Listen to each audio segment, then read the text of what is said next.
یہ چھوٹی باتیں نہیں. اگر کوئی اہل حدیث موجود ہو تو وہ اس جملے کی وزن کو سمجھے گا کہ میں کیا عرض کر رہا ہوں. اب سنیں، نماز، روزہ، حج، دیگر دین کے اصول، جزیات، کسی ایک لاکھوں موضوعات میں سے، اور جو اہم ترین موضوعات ہیں ان میں سے کسی ایک موضوع سے متعلق، حتی نماز سے متعلق اس تواتر سے احادیث نہیں پہنچی ہیں جتنی غدیر سے متعلق حدیث ہے. شیعہ کتابوں سے نہیں، منابع اہل تسنن، جو اہل تسنن کی بنیادی ترین کتابیں، محمد بن جریر طبری نے،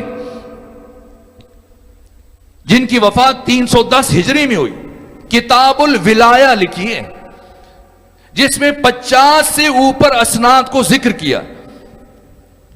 اور امام شمس الدین ذہبی جیسی شخصیت نے، امام اہل سنت، تعجب کیا ہے جب اسناد حدیث غدیر پر نگاہ پڑی.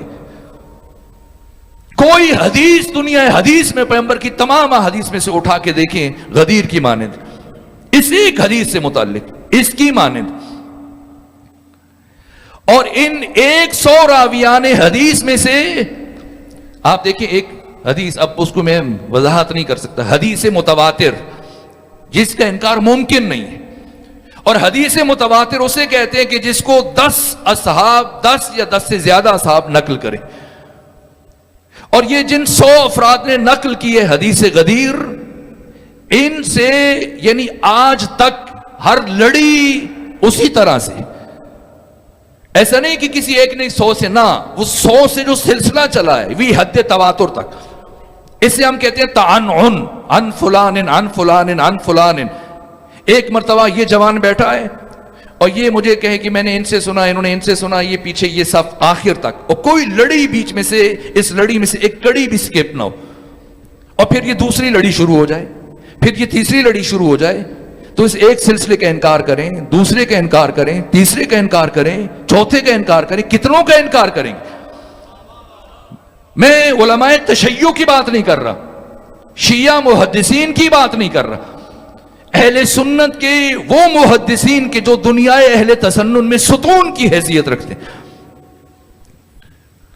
یہ 100 سے زیادہ روات اور محدثین کے سلسلے ہیں، یہ حد تواتر تک کہ امام شمس الدین ذہبی کہتے ہیں مجھے تعجب ہے کہ میں نے اس درجہ کوئی حدیث متواتر نہیں دیکھی. یہاں تک کہ امام حاکم نیشاپوری نے مستدرک علی صحیحین میں حدیث غدیر کا تواتر بیان کیا. اور امام احمد ابن حنبل نے اپنی مسند میں 5 مرتبہ غدیر کا ذکر کیا ہے. یہ چھوٹی باتیں نہیں. اگر کوئی اہل حدیث موجود ہو تو وہ اس جملے کی وزن کو سمجھے گا کہ میں کیا عرض کر رہا ہوں. ابو الفدا ابن کثیر نے اس کے تواتر کو تسلیم کیا ہے. ابن حجر ہیثمی المکی نے حدیث غدیر کے تواتر کو تسلیم کیا ہے. ابن حجر اسقلانی نے تسلیم کیا. یہاں تک کہ عصر حاضر کے عظیم محدث جن کا تعلق مصر سے، امام ناصر الدین البانی، سلسلۃ و حدیث صحیحہ میں حدیث تواتر کے، حدیث غدیر کے تواتر کو قبول کیا ہے. یہ فام 45 صرف آپ کے علماء نے سنبھال کے نہیں رکھے ہوئے، یہ خود 72 حلقے ہیں. ہر حلقے کے جو قریبی ذمہ دار افراد ہیں انہوں نے بھی سنبھال کے رکھے ہوئے. یہ غدیر کی انفرادیت ہے کہ حدیث غدیر ناقابل فراموش ہے اور کسی میں جرأت نہیں ہے کہ وہ انکار کرے. اس لیے آگے پھر سارا زور اس معنی پہ صرف کریں گے کہ مولا کا معنی یہ ہے. کوئی حدیث غدیر کا انکار نہیں کر سکتا.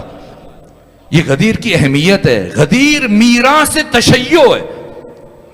غدیر وہ اساس اور بنیاد ہے جس پر مکتب تشیع کی عمارت استوار ہے. اس لیے اس دن کی اہمیت کو سمجھیے اور ہرگز غدیر کے دن کو علی ابن ابی طالب کی ولایت کے اعلان تک منحصر قرار نہ دے. یہ ظلم ہوگا. خود اعلان غدیر کے ساتھ ظلم ہوگا. اتنی تاکید کیوں ہے کہ اگر کوئی غدیر کے دن 1 درہم خرچ کرتا ہے، علی کے نام پر، علی کے بیٹوں کے نام پر راہ خدا میں انفاق کرتا ہے، تو یہ باقی دنوں میں 2 لاکھ درہم دینے کے برابر ہے. راز کیا ہے؟ یہ امام باقر فرماتے ہیں کہ جو غدیر کے دن ایک مومن کی طرف مسکرا کر دیکھتا ہے تو خدا قیامت کے دن اس کی طرف نظر رحمت اٹھا کے دیکھے گا. تو پھر یہ غدیر کیا ہے؟ ایک جناب ابو ہریرہ کی حدیث ہے اور عجیب حدیث ہے کہ علماء اہل تشیع میں سے بھی کسی شیعہ محدث نے اس طرح سے بیان نہیں کیا. شیخ مفید ہوں، ابو جعفر یعقوب کلینی ہوں، شیخ توسی ہوں، علامہ ہلی ہوں، یہاں تک کہ علامہ امینی، جنہوں نے بھی حدیث غدیر کو نقل کیا ہے. کسی نے ایک بات ذکر کر دی، کسی نے دوسری بات، کسی نے تیسری بات، کسی نے چوتھی بات. یہ غدیر کی عظمت ہے. یہاں تک کہ کسی شیعہ عالم نے 4 باتوں کو ایک ساتھ اکٹھے بیان نہیں کیا. بہت سارے لوگ کچھ ناموں سے حساس ہو جاتے ہیں، لیکن میں حیران ہوتا ہوں. خود ابو ہریرہ جیسی شخصیت، انہوں نے جو حدیث غدیر نقل کی ہے، 4 باتوں کو ایک ساتھ کسی شیعہ عالم نے بیان نہیں کیا، ابو ہریرہ نے بیان کیا کہ اس دن پیغمبر گرامی اسلام نے علی ابن ابی طالب کی ولایت کا اعلان کیا. اس دن پیغمبر نے من کنت مولا فہذا علی مولا کا. اس دن آیت الیوم اکملت لکم دینکم واتممت علیکم نعمتی ورضیت لکم الاسلام دینا نازل ہوئی. اور اس دن خلیفہ ثانی نے علی ابن ابی طالب کو اس آیت کے نزول کے بعد یہ جملہ کہا کہ ہنیئا لکا یبن ابی طالب اصبحت وامسیت مولا کل مومن و مومنہ. اور جو چوتھا جملہ کہا ابو ہریرہ نے کہا کہ میں نے پیغمبر سے سنا ہے کہ جو اس دن روزہ رکھے گا، اس دن کا روزہ 60 مہینے، عجیب ہے، 60 دن نہیں، 60 مہینوں کے روزوں کے برابر ہے. یہ حدیث جناب ابو ہریرہ نے نقل کی ہے. لیکن جو حدیث میں نے اپنے منابع میں پڑھی ہے امام ششم سے، امام جعفر صادق سے، وہ فرماتے کہ انسان جس دن دنیا میں آیا اگر اس دن روزہ رکھنا شروع کرے اور قیامت کے دن، قیامت تک ہر دن بلا ناغا روزہ رکھتا رہے، ان سب روزوں کا ثواب کم ہے، غدیر کے دن روزہ رکھنے کا ثواب زیادہ ہے. کیوں؟ راز کیا ہے؟ راز یہ ہے کہ اہل بیت ہم سے یہ چاہتے ہیں کہ اس دن کو فراموش نہ کیا جائے، اس دن کو زندہ رکھا جائے. یہ غدیر کی اہمیت ہے. اور چونکہ غدیر کو بھلایا گیا اور کربلا نتیجہ ہے غدیر فراموشی کا. اور اگر کوئی غدیر کو علی کی ولایت کے اعلان تک محدود کر رہا ہے، یہ بھی غدیر پر ظلم کر رہا ہے. اگر کوئی غدیر میں بیان ہونے والے مطالب کی مفہوم کو تبدیل کر رہا ہے، مولا کے معنی میں تصرف کر رہا ہے، یہ بھی غدیر پر ظلم کر رہا ہے. اور اگر کوئی غدیر کی ہویت پر اثر انداز ہونے کی کوشش کر رہے ہیں نادان دوست، وہ بھی ظلم کر رہا ہے. کسی بھی جہاں حساسیت ہوتی ہے، جہاں پر چاروں طرف سے دشمن کی تیر برس رہے ہوں، وہاں پر کوئی اپنا نادان اٹھے اور وہ بھی غدیر کے دن نماز عید جماعت کے ساتھ شروع کروا دے، یہ ظلم ہے. کوئی دین میں اس طرح کی کوئی حدیث نہیں ہے، قطعی طور پر کوئی حدیث نہیں ہے. اگر وہ سمجھتا ہے کہ اس کے ذریعے سے وہ غدیر کی اہمیت کو اجاگر کر رہا ہے تو یہ دین میں تصرف کر رہا ہے. یہ ایسا ہی ہے جیسے بہت سارے افراد دین میں بدعات شامل کر رہے تھے. جس طرح سے نماز تراویح کی اسلام میں کوئی حیثیت نہیں ہے، اسی طرح سے روز غدیر میں اس طرح نماز پڑھنا اور پڑھانا کوئی حیثیت نہیں.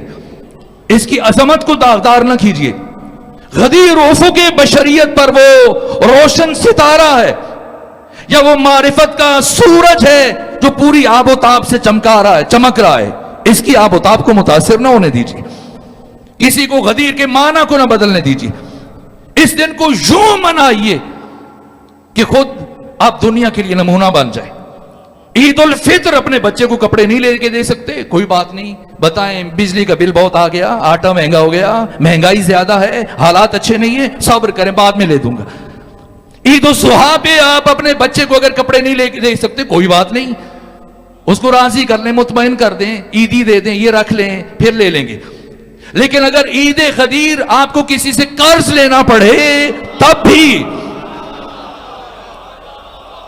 یہ ائمہ نے تعلیم دیا ہے, اس دن کو زندہ رکھنا ہے, یہ اس دن کی اہمیت ہے. میں نے کہا اس دن کیا ہے, 1 درہم اس دن کا باقی دنوں کے 2 لاکھ درہم کے برابر ہے. جو متمول ہیں, ثروت مند افراد ہیں, وہ مومنین جو دوسروں کی کمک کر سکتے ہیں, انہیں پروردگار نے کچھ دیا ہے. سال کے باقی دن اگر کسی کو کچھ نہ دے الگ ہے, غدیر کے دن جتنی مومنین کی خدمت کر سکتے ہیں کریں, جتنوں کو کھانا کھلا سکتے ہیں کھلائیں. اس دن ایک مومن کو کھانا کھلانا 1,24,000 نبیوں کو کھانا کھانے کے برابر ہے. یہ معصوم نے بیان کیا ہے. یہ غدیر کی عظمت ہے, یہ غدیر کی آفاقیت ہے, یہ غدیر کی اہمیت ہے. غدیر فراموشی, اور کسی بھی زاویے میں اگر کوئی نادان دوست اس طرح کی خرافات داخل کرے گا, یہ غدیر کو داغدار کرنے کے مترادف ہے. غدیر کی اہمیت کو سمجھنا ہے.